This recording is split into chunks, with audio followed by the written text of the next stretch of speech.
ونعوذ بالله من شرور أنفسنا وسيئات أعمالنا من يهده الله فلا مضل له ومن يضلل فلا هادي له وأشهد أن لا إله إلا الله وحده لا شريك له وأشهد أن محمدا عبده ورسوله يا أيها الذين آمنوا اتقوا الله حق تقاته ولا تموتن إلا وأنتم مسلمون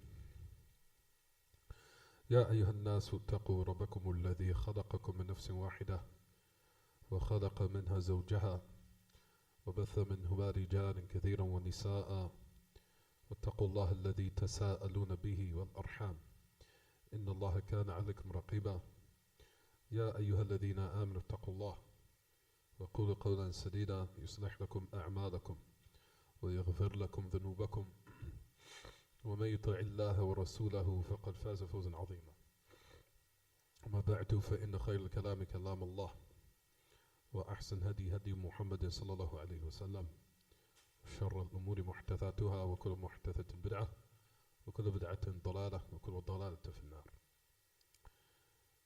As we continue in our lesson, 6:51 p.m. Friday, October the 26th, 2018, which is a direct correlation on the Hijri calendar of what is now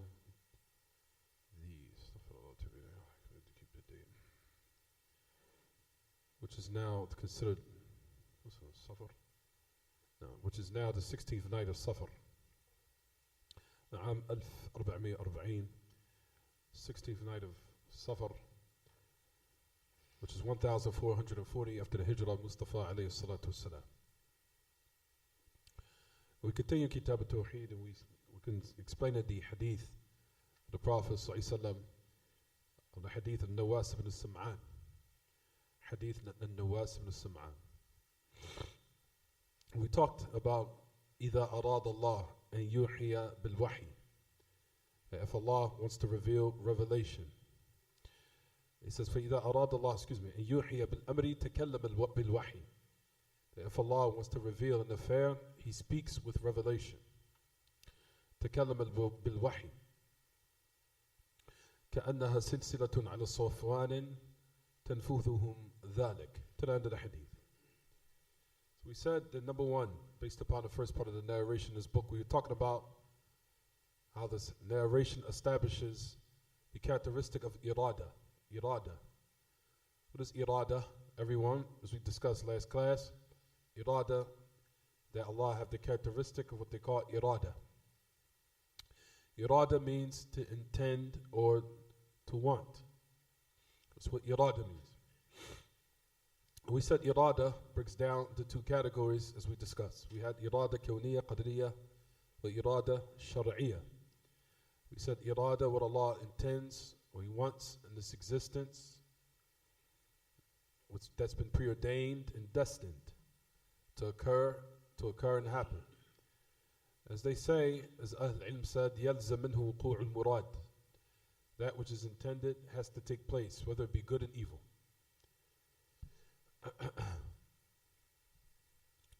We said the second category, which is what everyone, iradatullah al-shar'iyya, everything that Allah intends in the religion itself, what He legislated. And we said that is everything Allah subhanahu wa ta'ala loves. Does that now, is it binding that it will happen to everyone? As far as the second category? Will everyone be guided? Or will everyone obey Allah? Will everyone believe? Will everyone stay away from bid'ah? No. Some people will carry it out and some people will not. So as the second category, as they say, لا يلزم منه وقوع المراد. Does not necessitate that everyone is going to do it, even though Allah commanded and legislated for everyone to do it. But does it now necessitate that everyone will do it? We said no. But it is everything that Allah subhanahu wa ta'ala loves. As I discussed last class, the other, when I talked about the other of Abu Ishaq al-Isfarayini, when Al-Qadi Abdul Jabbar al-Hamadani, Al-Qadi Abdul-Jabbar al-Hamadani was one of the Shuyukh al-Mu'tazila, from the deviant sect called the Mu'tazila. And we talked about how this corrupt belief, how it leads to something very evil. You'll find that the Mu'tazila did not believe in these two categories. They denied it. Why? We'll talk about that in a minute. But they denied these categories, in which as a result of it, they came with corrupt ideologies which opposes the correct belief of what every human being is supposed to have. Like we said, this type of belief is what directs the human being to being upright.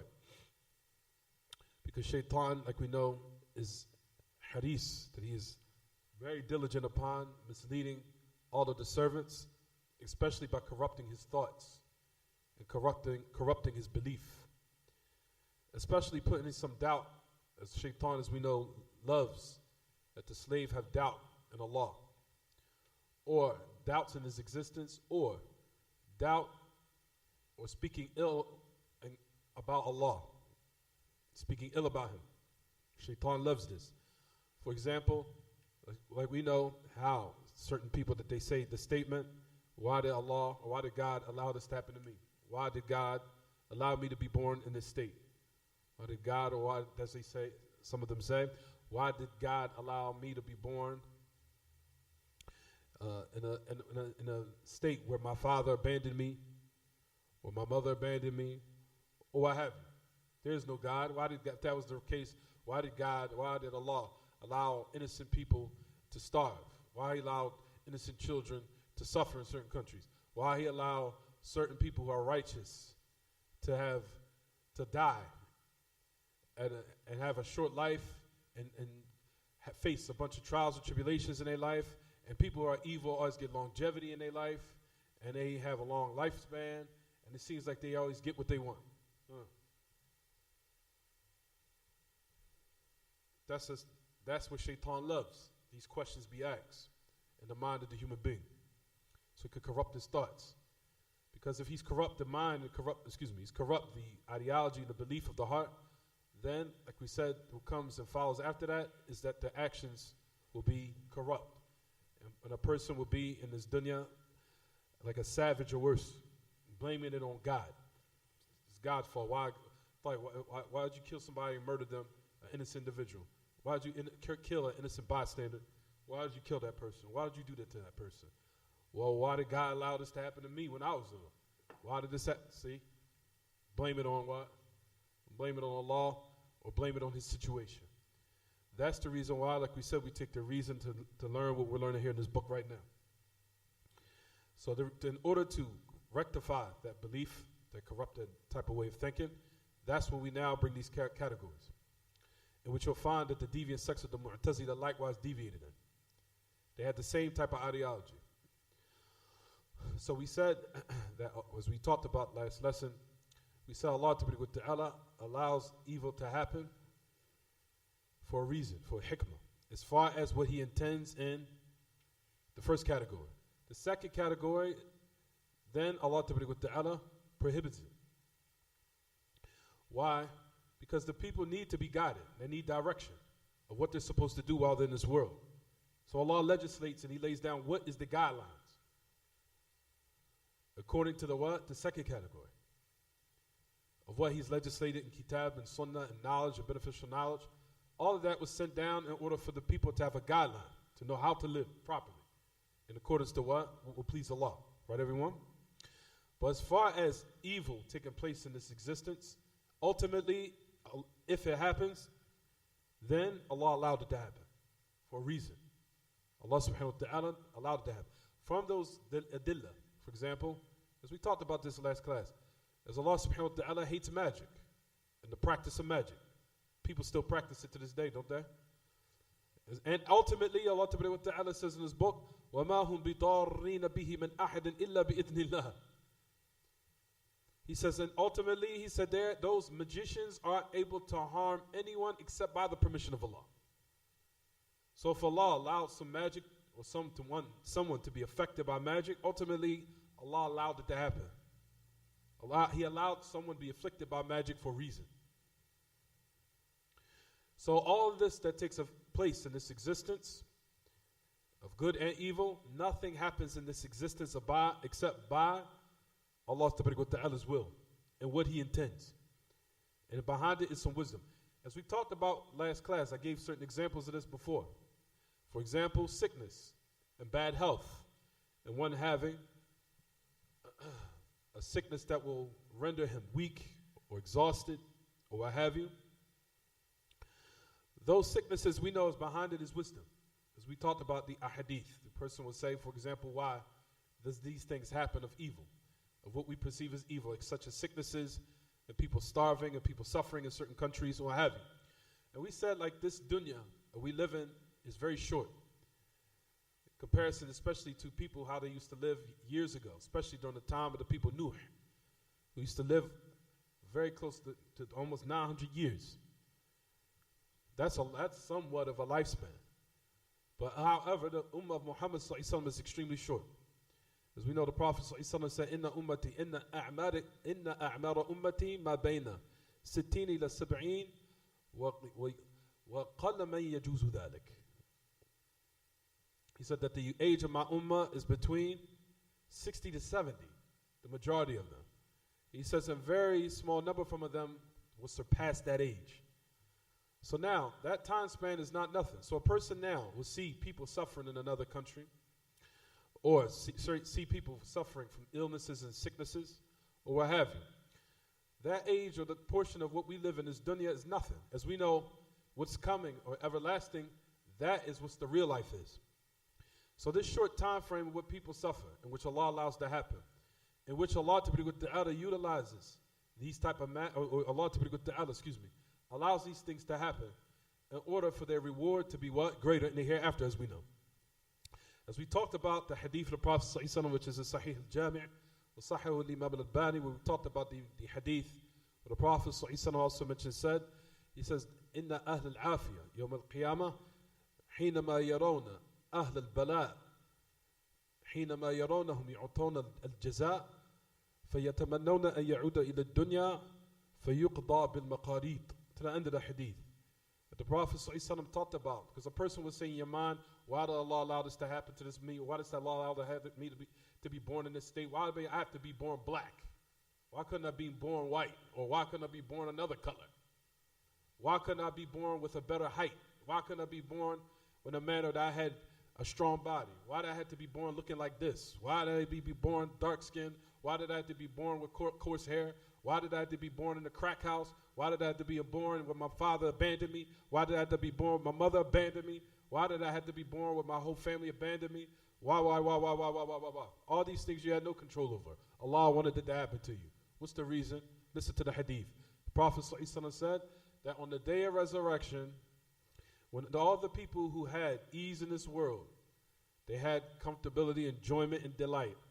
When they see the people who were trialed and put to test in this world, when they receive their reward on the day of resurrection, when they see them given their reward, meaning the people of trials and tribulation will receive their reward, the people that were in the state of comfort in this world will wish to come back to this dunya and be cut up.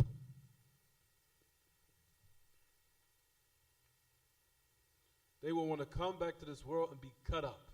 Why? So their reward will be greater. Because they see the reward and the repayment now of those who remain patient in this state, in this short period of dunya, in which is very short. How many of us woke up this morning? We were teenagers, now we're almost in our 40s now. And it went by in the blink of an eye. The time frame in this world is extremely short. It's not going to last long. All of us are on our way to death. Life is very short, and time is passing by very quickly.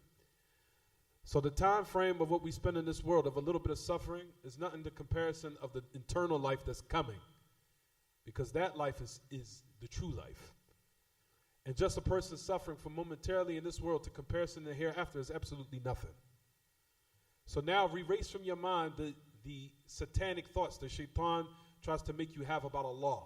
But saying, why Allah allowed this to happen to me? Why Allah allowed me to be born like this? Why Allah allowed me to be born in a state where I'm dark? Why couldn't I be light brown like someone else? Why could I have a better stature? Why did I have to be born and grow up to be a short person? Why did I have to could not be tall? All these things you had no control over. Allah had infinite knowledge of what He wanted to do and make you and shape you and color you and what state you were going to be born in and under what conditions and circumstances. Why? Because it goes back to that what? That first category we just said. What Allah wanted to tend to happen, which is what? Of and is in this existence of what He preordained and He decreed and He destined. Is it clear what I'm saying, everyone? So these are the type of ways in which one defends himself from the satanic corruptive thoughts of shaitan when he tries to come and make you have bad thoughts about Allah. As we know also, we will talk about inshallah in the next chapter that comes, where it says, لا يموتن أحدكم إلا وهو يحسن بالله الظن. Do not let one of you die except that you are having good thoughts about Allah. So the first category of ma'ashal ikhwah is very important, and the second one. Something better with your fingers. So you'll find that we talked about the other, and I will say it again. And I forgot one part to mention in the last class. Listen to this whole other now, and I forgot to mention the whole one. And everyone applied to the two categories again. When this person from Bid'ah, from the person of evil, stop playing with your fingers. So for the person of evil, when they came in, Al-Qadi Abdul al-Hamadani said this, he was Mu'tazili. He had a deviant method, deviant creed, or he had a deviant belief system. So this is what he said. He says, Subhana man tanazzaha an al-fahsha. Glory be to the one who's high above abominable evil acts. Qala Abu Ishaq al-Isfira'ini said to him, glory be to the one that nothing happens in this existence except what He wills. He refuted him. What did Al-Qadi, what was he refuting? The first statement he said, glory be to the one who's raised high above abominable evil things. Why? This Mu'tazili right here denies the first category. Why? Because the first category necessitates what? Evil takes place. So he's denying that. He's denying it. That evil take place. Allah will be far above that. He would intend that evil take place. Basically he's saying. So what did Abu Ishaq al-Isfira'ini said? Tafattan. He was very what? Intelligent. Tafattan li murad hada al-qa'il. He was very, very keen on what? Of the statement of this individual who's Mu'tazili. This is what he said in refutation. Glory be to the one that nothing happens in this existence, meaning in His kingdom, except what He wills. What was Abu Ishaq al-Isfira'ini affirming here, everyone? First category. The first category.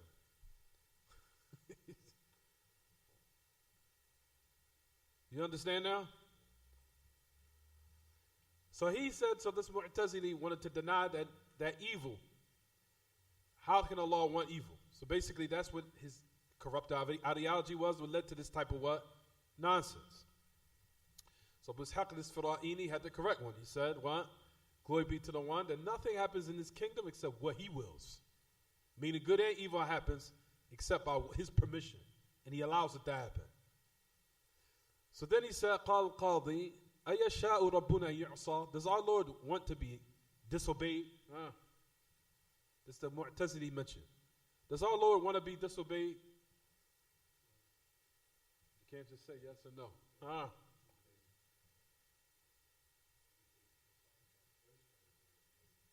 Exactly. As far as the first category, then maybe. Of course, maybe. As far as the first category. Which is what Allah intends in this existence. Why? Because what He intends in this existence is of good and evil. But as far as the second category, what Allah wants in the religion, then what? Absolutely not. Is it clear what I'm saying now, everyone? So then Al-Qadi, so then the Mu'tazili followed up with another shubha. So Abu Ishaq al-Isfira'ini basically was, as you want to say, giving them the business. He's basically giving it to him. So then he goes on in the author to go on and say, now listen. قال أبو إسحاق القاضي عبد الجبار الهمداني, he says, رأيت إن منعني الهدى وقضى عليه بالردى أحسن إلي أم أساء. He said, do you not see, if Allah prevented me guidance and He preordained for me misguidance, to be wretched, he says, is He done excellent to me or is He done evil? Answer this last class. فقال أبو إسحاق الإسفرائيني إن منعك ما هو لك فقد أساء. إن منعك ما هو له فهو يختص برحمته من يشاء. If He prohibited or held back from you what is for you, what belongs to you, what's in your possession, if He held that back, then He's done something bad. And if He held back from you what belongs to Him, then the bounty of Allah, the mercy of Allah, He particularizes it, or He gives it to whom He wills. What does Abu Ishaq al-Fara'ini saying? If He held back or prohibited you of what belongs to you, does anything that a human being has between him and his Lord belongs to him ultimately or not? All things belong to Allah. So Allah didn't do anything bad, because Allah, everything belongs to Him in the heavens and earth. So, and He says, and if He held back from you what belongs to Him, and He owns it, then the mercy of Allah subhanahu wa ta'ala, or the bounty of Allah, He particularizes it whom He wills. He says, upon that, فَبُهِتَ الْقَاضِي, the Mu'tazili was what? Shut him up. Did you understand what I'm saying, everyone? So is it clear what I'm saying in regards to the iradat Allah, al-kawni wa shar'iyya? So this is in order to establish and affirm the correct belief in this regard, because it's very important. Because if not, you don't perfect what I'm saying to you now, Camden. If you don't, Caden, if you don't perfect what we're mentioning right now, it will end up having bad thoughts about Allah. Is it clear what I'm saying? Why Allah allowed me to look like this coming into this dunya? Why Allah allowed me to be dark? Why couldn't I be black? Why couldn't I have curly hair? Why couldn't I have a skinnier frame or stronger muscular frame? Why couldn't I have nice hair? Why did it have to come out looking like this? Was it in your control in the first place? It wasn't. Allah subhanahu wa ta'ala preordained it, and He knew what type of shape you would be in, and He knew under the circumstances you would be brought under, and what will you go through in your life. Allah had an absolute knowledge of it 50,000 years before He created the heavens and the earth. Knew that you were going to be here in this masjid right now learning true aqeedah. Is it clear what I'm saying, everyone? G. So the hadith of Nawas ibn Sam'an, if you look at your books again, sit up. Sit up straight. If you look at your books again, that we said that what is affirmed in the hadith is what? Firstly, irada. What Allah subhanahu wa ta'ala, what He wants in this existence. And we said it breaks down to those two categories, in which, like we just affirmed and brought the evidences of proof for it. We gave evidence of this in the book of Allah. We ain't got to repeat it again. Anyway, fine. If you look at your books in the next hadith, what does it say, everyone? He said, فَإِذَا سَمِعَ ذَلِكَ أَهْلُ السَّمَوَاتِ صَعَقُوا وَخَرُّوا لِلَّهِ سُجَّدًا. If they hear, I'm sorry, everyone. Go back again. He says, when the heavens, and when Allah Ta'ala speaks with revelation, He said that the heavens, أَخَذَتْ مِنْهُ رَجِّفَةً, that the heavens start to quake and they start to shake and quiver. They start to shake and quiver out of fear of Allah. طيب, we talked about last class, this is a proof and evidence that what?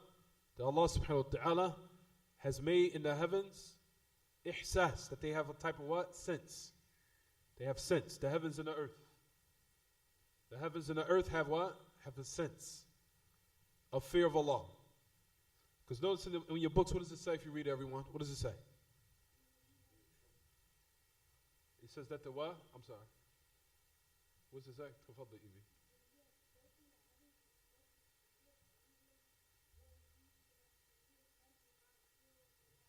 The heavens start to shake. So that means that the heavens have what, everyone? They have ihsas, they have a sense as far as the fear of Allah subhanahu wa ta'ala, to the point where it shakes. And we know everything in the heavens and the earth what? Glorify His praise. Everything. Everything. There's no exception. Everything. The trees, the rocks, our bodies, everything. The wood, everything around you right here, everything glorifies Allah's praise. Everything. Without an exception. As Allah Ta'ala says, Surah Al-Isra, وَإِن مِّن شَيْءٍ إِلَّا يُسَبِّحُ بِحَمْدِهِ وَلَكِنْ لَا تَفْقَهُونَ تَسْبِيحَهُ إِنَّهُ كَانَ حَلِيمًا غَفُورًا. Allah Ta'ala says in His book, He said there isn't anything, and Allah didn't make an exception.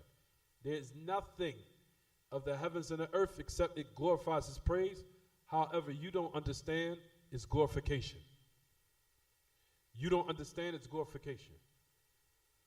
So everything glorifies Allah. In the authentic ahadith of the Prophet ﷺ, as we know that the ta'am, or the food in the hands of the Messenger of Allah, used to make tasbih. They used to glorify Allah. The food. There aren't food inanimate objects. So when do we perceive that food that's cooked or put in a manner, or what is eaten or is consumed, will be glorifying Allah? And we said that happened because the hadith is in the Sahihain. It's in the Bukhari and Muslim. And they say that it's in the chapter of the miracles of the Prophet ﷺ, where they used to hear the tasbih al-ta'am. They used to hear the glorification of the food in his hand, alayhi salatu wasalam. So that shows and puts emphasis on the ayah, and it confirms it. That what? There's nothing in the heavens and the earth except that it what? Glorifies its praise. However, you do not understand its glorification. Similar to that, also likewise, the haneen al-jidh'. Also the moaning of the what? The date palm, that when the Messenger of Allah used to give the sermon upon. And when it was moved away, when he took the minbar, it started to moan. Because it wanted to hear the remembrance that the Prophet ﷺ would give the people. All this is to show that what we perceive as inanimate objects, what? That Allah subhanahu wa ta'ala has made in it some type of sense. And in which the kayfiyah of that and how it is, Allahu a'lam. But we affirm it because it's been affirmed, and not only in the authentic sunnah, but even in the book of Allah subhanahu wa ta'ala. Allah ta'ala talks about a lot of affairs that speak that we do not perceive or think that they can speak. As we talked about before, of the heavens and the earth. That they speak to Allah. And on the day of resurrection, likewise our skin and our legs will speak to Allah. Our skin, the legs, and our bodies, especially if the person is from those who are wretched, may Allah preserve us and protect us, then Allah Ta'ala will seal up the person's mouth, and his skin will start to bear witness against him. And the different body parts on his body will what? Testify against the individual. So when do we know that our body parts is to have a mouth, to have tongue, and to speak? And despite of that, they will speak and they will testify. As Allah Ta'ala says that in His book. As He says in His pen, and I'll say the ayah real quickly. He says, وَقَالُوا لِجُلُودِهِمْ لِمَا شَهِدْتُمْ عَلَيْنَا قَالُوا أَنْطَقَنَا اللَّهُ الَّذِي أَنْطَقَ كُلَّ شَيْءٍ هُوَ خَلَقَكُمْ أَوَّلَ مَرَّةٍ وَإِلَيْهِ تُرْجَعُونَ وَمَا كُنْتُمْ تَسْتَتِرُونَ أَنْ يَشْهَدَ عَلَيْكُمْ سَمْعُكُمْ وَلَا أَبْصَارُكُمْ وَلَا جُلُودُكُمْ وَلَكِنْ ظَنَنْتُمْ أَنَّ اللَّهَ لَا يَعْلَمُ كَثِيرًا مِمَّا تَعْمَلُونَ وَذَلِكُمْ ظَنُّكُمُ الَّذِي ظَنَنْتُمْ بِرَبِّكُمْ أَرْدَاكُمْ فَأَصْبَحْتُمْ مِنَ الْخَاسِرِينَ إِنْ يَصْبِرُوا فَالنَّارُ مَثْوًى لَهُمْ وَإِنْ يَسْتَعْتِبُوا فَمَا لَهُم مِنَ الْمُعْتَبِينَ. To the end of that. So Allah Ta'ala says in His book that they will say to their skin, why have you testified against me? That is to show what? That things that we don't perceive, that can talk, they can what? They can speak. And there's nothing in the heavens and the earth except that it will what? That it glorifies Allah. Nothing. There's no exception. This hadith right here, everyone, if your books, is a dalil and a proof, and write this down if you guys want to. You can put it by the statement in your book, Camden. Right? This is a proof saying that what? That the heavens have a sense of fear of Allah. Ihsas, meaning sense. Ihsas. They call it on the back of a car in the Arabic language, sensors, they call it hassasat. But anyway, focus on the book at hand. So like we said, that the heavens, that they have a sense. They have a sense. The fear of Allah, subhanahu wa ta'ala. طيب. Also, what we extracted from this chapter is what, everyone? And I want everyone to listen to this closely, especially those who said, that I hear, that they said that I said that the malaika have brains. I didn't say they have brains. I said that they have uqul, they have intellects and minds. And the intellect of the mind, the origin of it, despite of what people say, it's in the heart. It's in the heart. And we also affirmed that the malaika are, and that they do have what? Hearts. If you argue with me, my argument is not with me in actuality. We said it's with Allah. Allah Ta'ala wa ta'ala. Allah has affirmed that the malaika have hearts. As Allah, so that's from the benefit of this hadith on Nawas ibn Sam'an. That the malaika, that they speak a speech. That also the angels speak. Camden. The angels that they speak. That's also what is extracted from the hadith. That they speak. And also they what? They also understand, they comprehend, and they also have intellects. That the angels have a uqul. Is it my speech? Listen to the speech of Shaykh Uthaymeen. I'll read it quickly. Listen to what he says, rahimahullah. He said, إثبات أن الملائكة يتكلمون ويفهمون ويعقلون لأنهم يسألون ماذا قال ربكم ويجابون الحق خلافا لمن قال إنهم لا يوصفون بذلك فيلزم من قولهم هذا أننا تلقينا الشريعة ممن لا عقول لهم وهذا قدح في الشريعة بلا ريب. Now listen to this one. He said from the benefits of hadith and Nawas ibn Sam'an, he says the affirmation that the angels, that they speak and they understand and they comprehend, ya'qilun, meaning they have uqul, they have intellects. He says why? Because they ask in the hadith, what did your Lord, or what our Lord say? Or what did your Lord say? ماذا قال ربكم?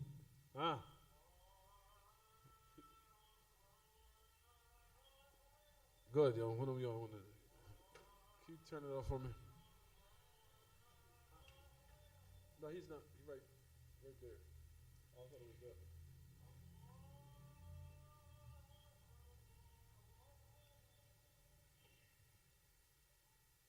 There you go.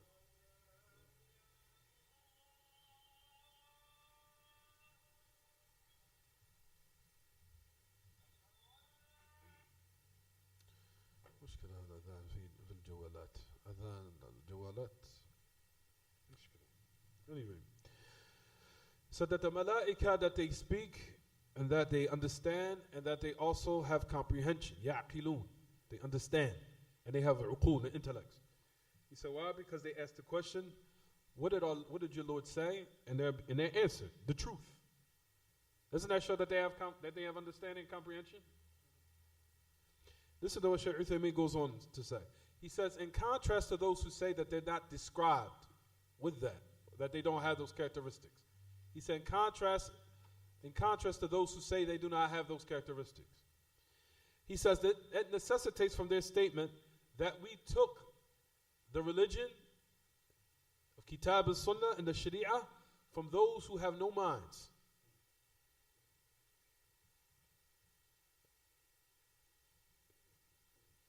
Is it clear what I'm saying, everyone? So that necessitates that we took the Sharia from Kitab and Sunnah from those who have no minds. He says, and this is ridiculement in the Sharia. This is ridiculement and belittlement of the Kitab and Sunnah without any doubt. So those who is listening online, so your argument is not only with Allah, your argument is what the Shaykh is saying. So you take it up with him. Okay, everyone? For those who say that Abdul-Razzaaq said that the angels have brains or they have hearts, they got body parts. Firstly, we say that Allah has said it. So your argument ultimately is with Allah. Secondly, on top of that, you have the great Imam from the Imam of this time, the great Imam Shaykh Uthaymeen mentioned likewise, and put a seal of approval with what I said. And rather, he said for those who deny that, that is considered actually what? Mocking the religion. Whereas we took the knowledge from those who had no minds, who's Jibreel, alayhi salam. Is it clear what I'm saying, everyone? طيب. also what's extracted from this, if you notice in the hadith, it says what, everyone? The affirmation that the angel, or that the, if you look in the hadith, if you look in your books, it says that Jibreel passes by a heaven, which is inhabited by a certain group of angels. From this is to show what? That the heavens are multiple, that they're more than one. Rather, they're 7. Is it clear what I'm saying, everyone? Notice it says in the hadith that he passes by a heaven. What does one understand from that? That they're more than one. Is it clear what I'm saying? That they're more than one. There's more than one heaven. So you'll find that each heaven has its own inhabitants of malaika, of a group of what? Angels. Tafaddal, I'm sorry.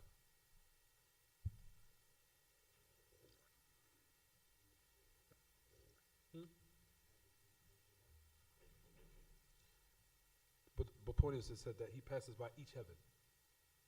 I think it says in your book.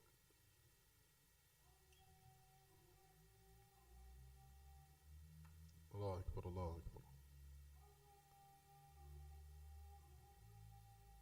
Allah Akbar, Allah Akbar.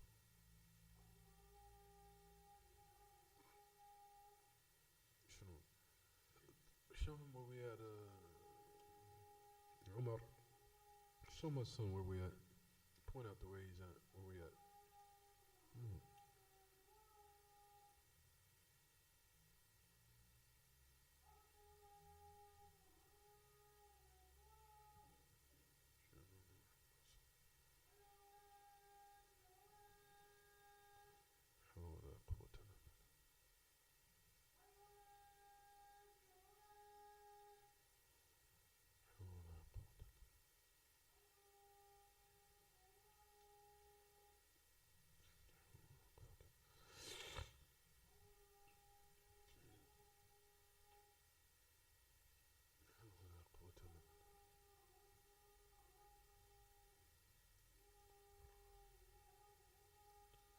اللهم رب هذه الدعوة التامة والصلاة القائمة آتي محمد الوسيلة والفضيلة وبعث المقام محمود الذي وعدته.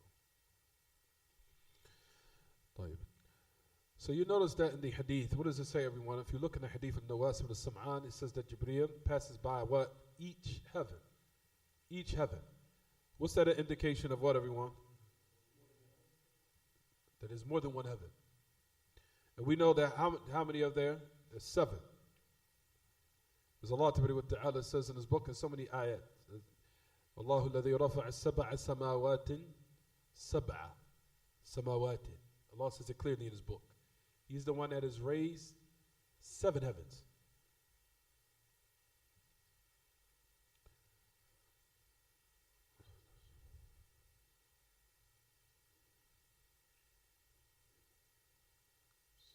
Now, and also in Surah Al-Isra, Allah Ta'ala also says in His book, He also says about in another ayah, He says, يُسَبِّحُ لَهُ السَّمَاوَاتُ السَّبْعُ وَالْأَرْضُ وَمَنْ فِيهِنْ وَإِن مِّن شَيْءٍ إِلَّا يُسَبِّحُ بِحَمْدِهِ وَلَكِنْ لَا تَفْقَهُونَ تَسْبِيحَهُ.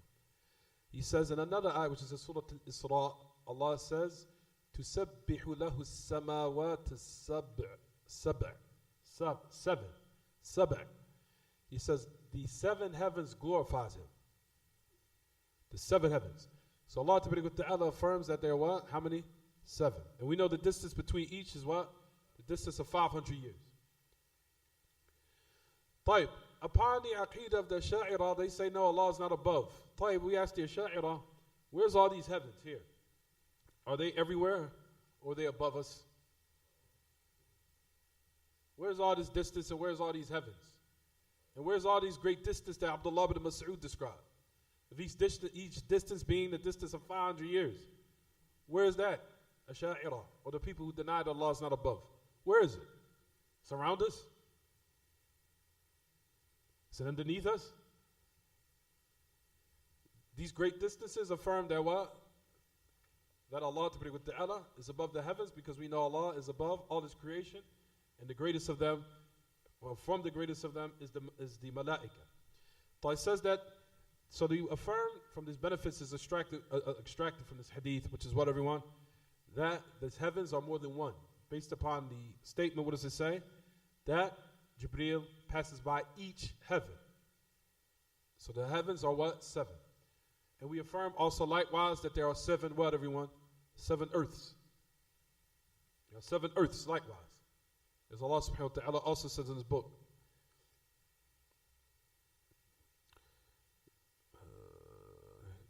As last ayah, Surah At-Talaq. ومن الأرض مثلهن يتنزل الأمر بينهن لتعلموا أن الله على كل شيء قدير وأن الله قد أحاط بكل شيء علما. Now, that Allah Ta'ala mentioned and said about the heavens, He says,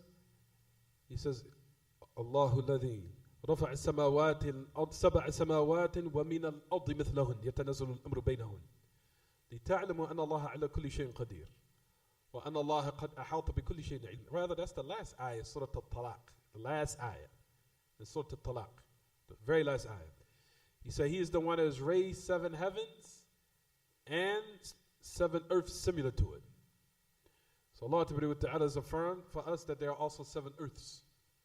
7. طيب. This hadith is Nawas ibn Sam'an affirms that there are multiple what? Heavens. And that there are what? 7.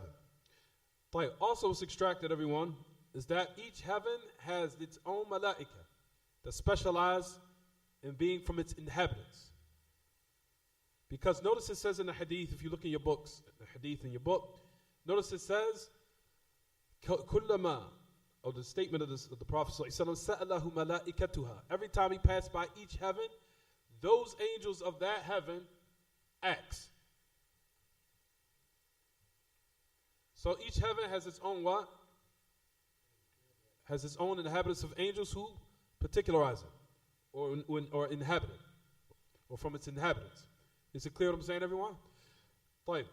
Also, likewise, from the benefits that's extracted, is to show that Jibreel alayhi salam is the person who's entrusted with the wahy, with the revelation. Because notice that Allah Ta'ala particularized Jibreel from all the other angels. And he was given the trust of what? Of revelation. Also, likewise, Jibreel does not do with the revelation except where Allah Ta'ala commands him. What we know in that is a refutation against the Rafida, the Rawafid al-Kafara, who say that the angel Jibreel made a mistake. He said, فَصَدَّهَا عَنْ حَيْدَرَةٍ. They will find that they are from them who say that Jibreel made a mistake. Rather, he was supposed to what? Give it to Ali. And they say, فَصَدَّهَا عَنْ حَيْدَرَةٍ, from their statement that they say. فَصَدَّهَا عَنْ حَيْدَرَةٍ. They said he took it away from the Haydara. Who's the Haydara? What's the meaning of it? Haydara means like a lion. Haydara. They say he took it away, that Jibreel took it away from the lion. Who's the lion? Ali. He said, فَصَدَّهَا عَنْ حَيْدَرَةٍ. Due to the fact that there was a hadith, authentic hadith, where Ali was called Haydara. So they took that and put their own twist to it. But anyway, so in that is to show what? That Jibreel is entrusted with the revelation. You'll find that they even say a statement, they say, Khan al-Amin. So the other different types of evil affairs that they say. But they say about Jibreel, Khan al-Amin. That the one who was entrusted was treacherous. The one who was entrusted was perfidious. Betrayed his trust. He said rather he what? He made a mistake and he took it away from the Haydara. He took it away from what? Ali. This hadith here in Nawas ibn Sam'an refutes that if you look at your books. Doesn't it refute it, everyone? He says that Allah commands Jibreel. And Jibreel doesn't carry or do with the revelation except what Allah commands him to do with it. Is it clear what I'm saying, everyone? So this in that is a rebuttal against those from the Rawafid who say that what? That Angel Jibreel was kha'in, that they say that he was what? That he was perfidious or he was treacherous. And he gave the revelation to the wrong individual. They say out of their mouths, فَصَدَّهَا عَنْ حِدْرَةٍ قَبَّحَهُمُ اللَّهِ, as they mention to say. طيب. Also from this extracted from this narration is the affirmation, because it says in the hadith, what everyone? that Allah Ta'ala, notice that the Prophet ﷺ describes him what they call Al-Aziz or Al-Izz. Al-Izz wal-Jalal. Notice in the book that doesn't say what everyone, if you look in the narration, it says, فَيَقُوقَ الْحَقُّهُ الْعَلِيُّ الْكَبِيرُ. So it says at the end of the hadith, what does it say? That Jibreel stops with the revelation, whereas Allah commanded him. And notice the Prophet ﷺ said, Azza wa Jal. Az. What's the meaning of the word Az?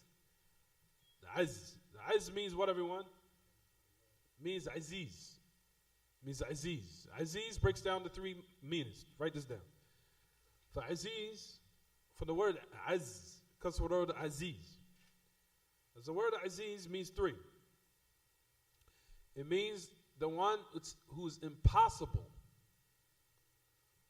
for evil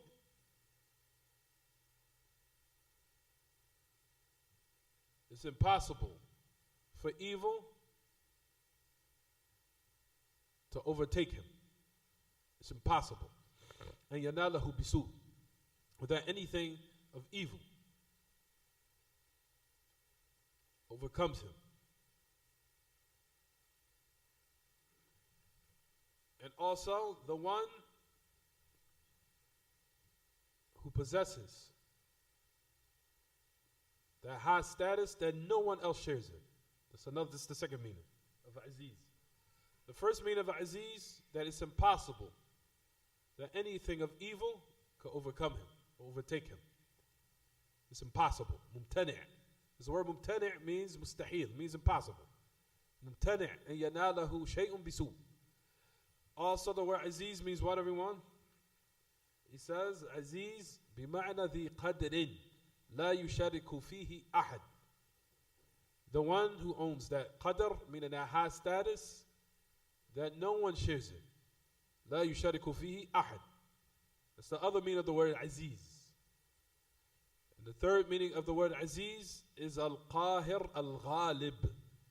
The one who's dominant. The one who's dominant.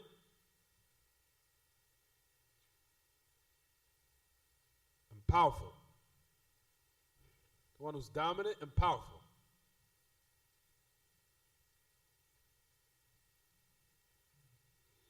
The one who's dominant and powerful.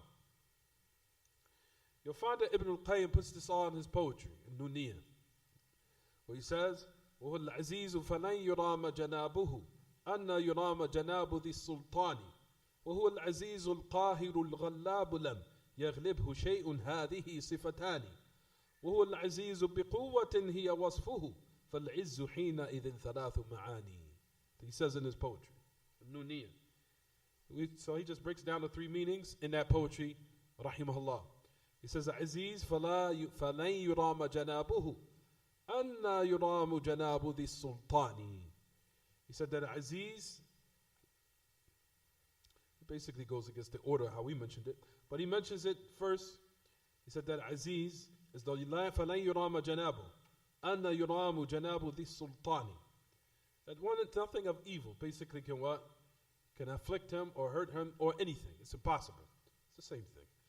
Also the one who's dominant and powerful. So they put the third one before the second. Doesn't matter. It's all the same.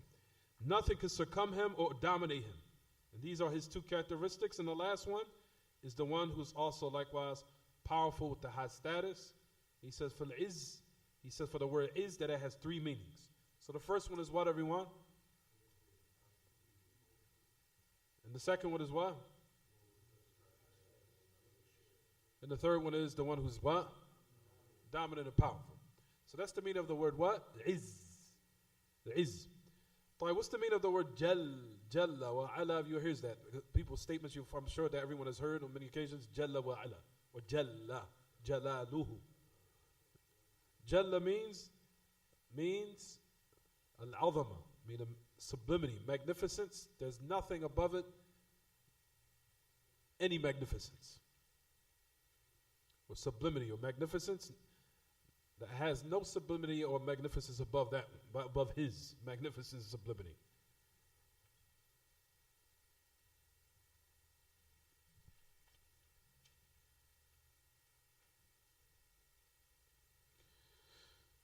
طيب. We can end this chapter now. طيب, you want to read the Masail? You go to Amir. Read the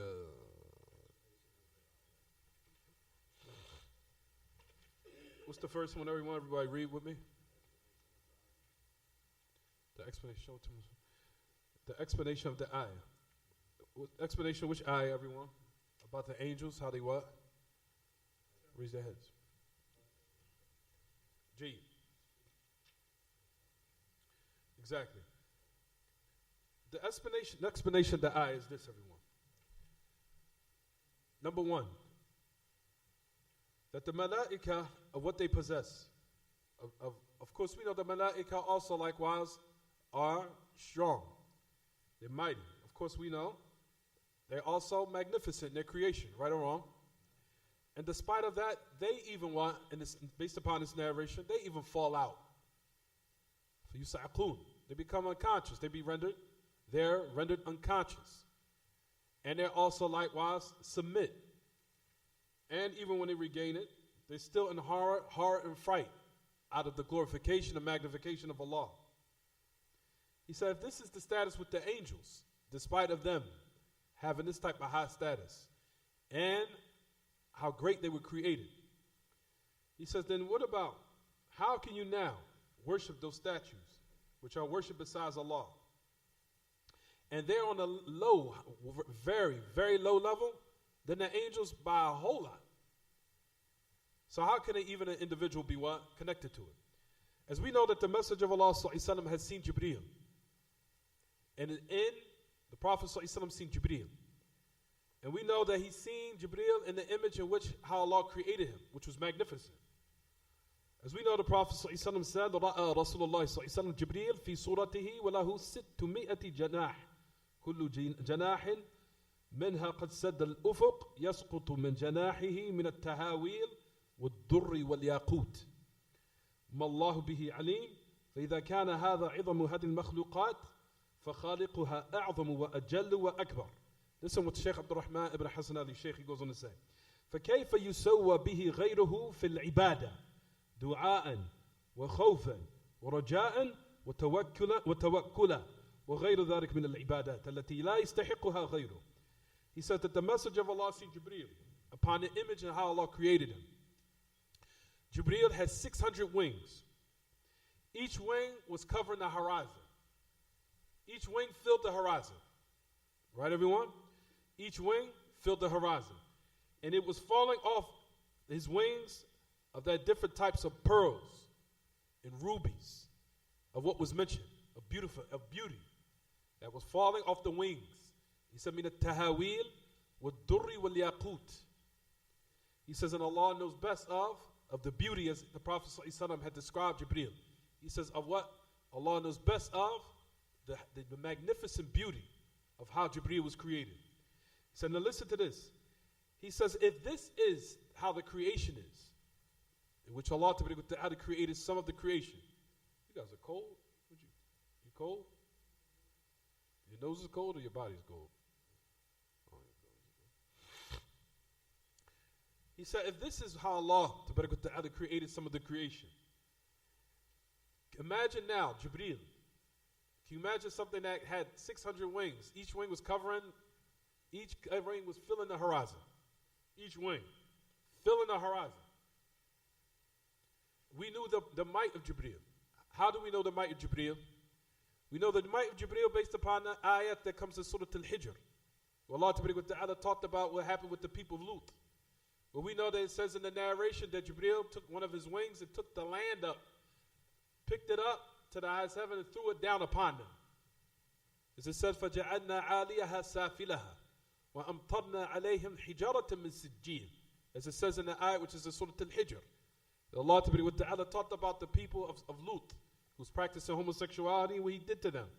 He said Jibreel took them up by the wing to the highest heaven and turned it upside down on them. You understand, everyone? Turned it upside down. That's to let you know how mighty and powerful Jibreel was. How Jibreel is, excuse me. So now, notice it says in Abdurrahman Ali Hassan Ali Shaykh. Now what is this? how is this connected to Tawheed? So this is what he says. If this is how Allah created this and its magnificence of his creation and its power, he said, then the creator of this is more magnificent and more greater and more powerful. The one who created this is way more what? Magnificent and greater and powerful.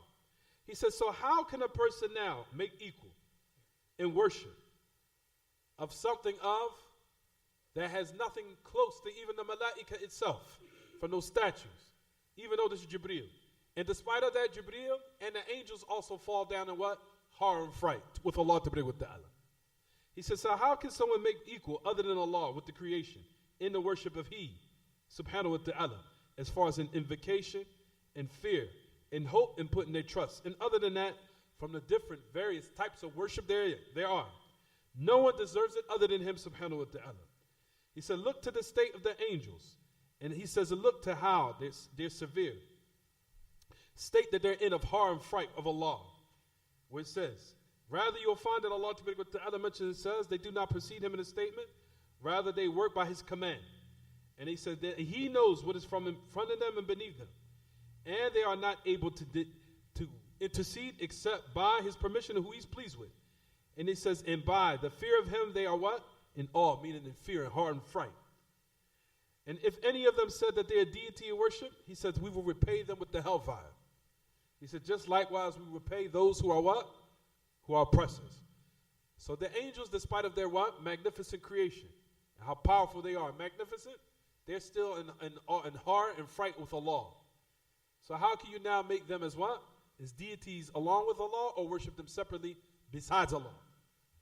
Despite of them being this status, despite of how Jibreel was described in authentic narrations, of how tremendous his creation is, of him having each wing covering the horizon, in which the Messenger of Allah ﷺ had seen, as it comes in the Hadith al-Bukhari. Is it clear what I'm saying, everyone? So how can you now, you can't even put these statues that are worshipped along with Allah with that of Jibreel, and how powerful and how dominant and how beautiful his creation is. And despite of that, Jibreel himself even falls in horror and fright with the fear of Allah when he hears and when the revelation is given to him. So this is the reason why you'll find a great Imam, why he put it in the chapter. He said, rather this ayat, he said, it cuts the veins of polytheism from the hearts. He said, because the people, if they know the greatness and magnification, the sublimity of Allah, whereas the heavens itself quivers and shakes, and even its inhabitants fall unconscious to Allah. He says, because just a mere speaking of the revelation from Him, subhanahu wa ta'ala, they fall out unconscious. And they have to regain consciousness. He says, how can now a person set up partners with Allah from something that is created and something that was man-made by a hand, which is from the ignorant ones from the Arab and other than them, who produce these type of ideologies that are fake. Even for you'll find in certain narrations, they used to make deities out of their food and they would eat it, which is all nonsense. So is it clear why he put this in the chapter, everyone? Oh man, I forgot it, man. No problem. We'll do it next class. Like, read the next one right quick so we could pray.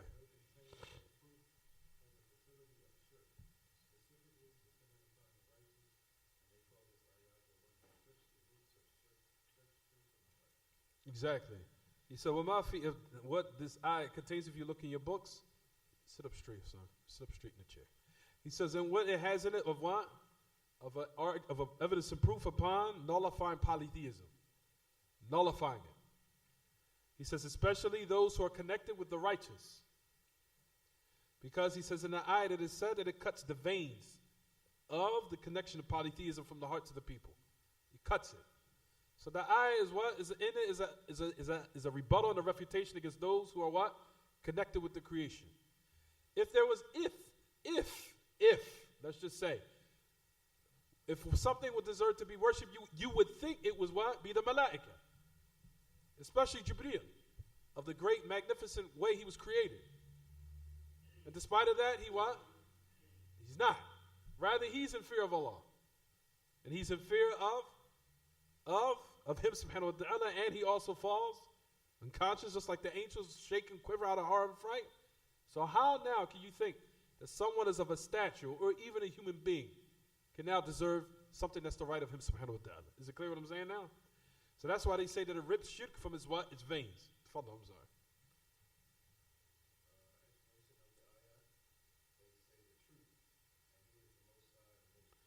The most high and most great, I forgot to mention this, everyone. The most kabir. Kabir means two types. I forgot to mention this. Write this down quickly. Kabir means, number one, dhul kibriya ala khalqi. The one who possesses kibriya. What's kibriya? They translate it as pride.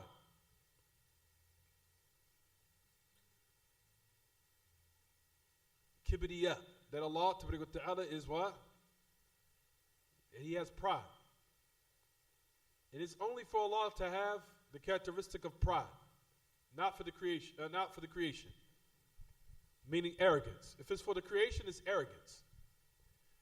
If one is arrogant, then notice that he's trying to have a characteristic that's only befitting for the Creator. As Allah Ta'ala is the only one that's mutakabbir. He is the only one that deserves to be what? Prideful. Why? Because he owns everything. In regards to the creation, they are not to want to be arrogant whatsoever. Rather, that's a characteristic of some type of deficiency, that a person be arrogant. That's why you'll find that the Prophet ﷺ, that we know that Allah Ta'ala says in the hadith where we said last class, that the Prophet ﷺ mentioned that Allah says, Al-kibriya'u ridai wal-'azamatu izari man nazi'ani fi wahidatin minhuma alqaytuhu fi jahannam وفي رواية قذفته في النار. And he said, alayhi salatu wassalam, he said that kibriya'u ridai. He said that pride is my what? Is my robe. And that sublimity of magnificence is my what? Is my izar. Whoever contests with me in those two affairs, I'll throw him in hell. Meaning who's ever arrogant to the creation, meaning looking down upon people, or denying the truth when it comes to him, by trying to act like real snide, and all these other different things, that's a characteristic of what? Of kibr. It's a characteristic of arrogance, in which is only befitting for the Creator, not for the creation. Another meaning of the word kabir is that Allah is bigger than everything, which is the truth. Allah is bigger than everything. Allah is bigger than everything. That's the truth. Allah Ta'ala is akbaru min kulli shay. He's bigger than everything. Bigger than the arsh, bigger than the kursi. Just the kursi, the footstool itself, encompasses the heavens and the earth. And that, in comparison to the arsh, is just like a little ring thrown in the middle of a desolate desert.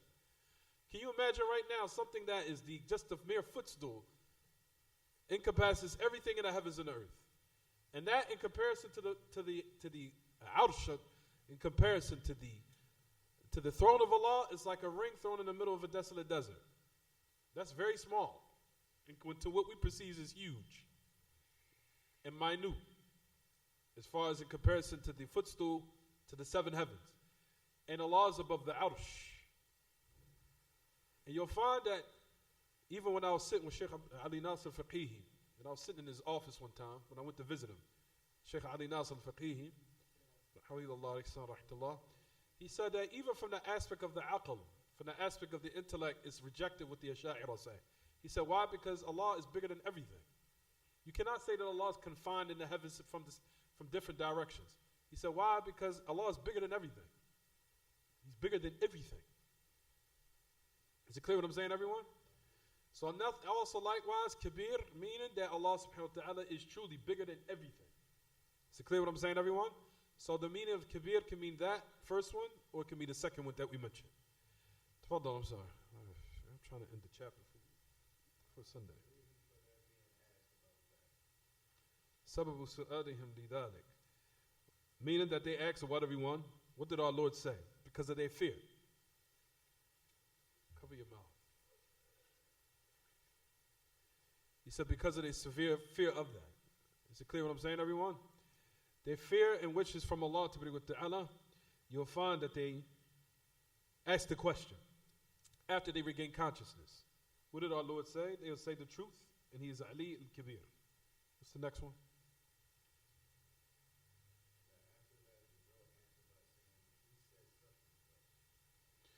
قال جبريل يجيبهم. That Allah Ta'ala, He says such and such.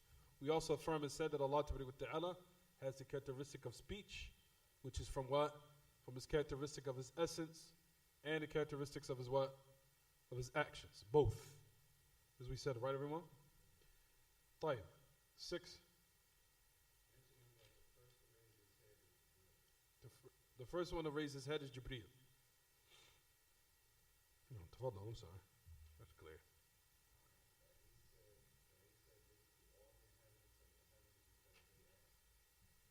No. I guess we'll stop here because we brothers have been waiting to pray. We gotta stop. Yeah, and put a mark on 8, everyone. طيب. Surah Al-Isra is ayah number 44.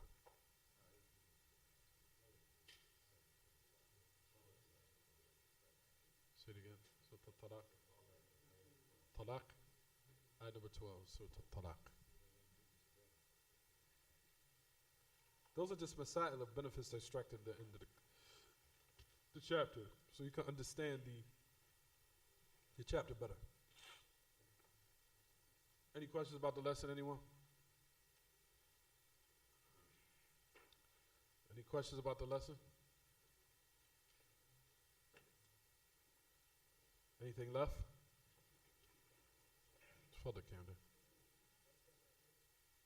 Say it again. Kabir. Kabir. K-A-B-E-E-R? No, here, I think it's B-E-E-E-R, because Kabir. I don't know why they're trying to Kabir. It's not Kabir. Kabir. Kabir. Anything else?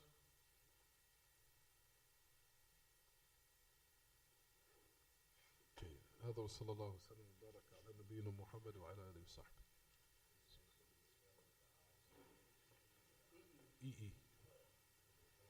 سبحانك اللهم وبحمدك أشهد أن لا إله إلا أنت أستغفرك وأتوب إليك.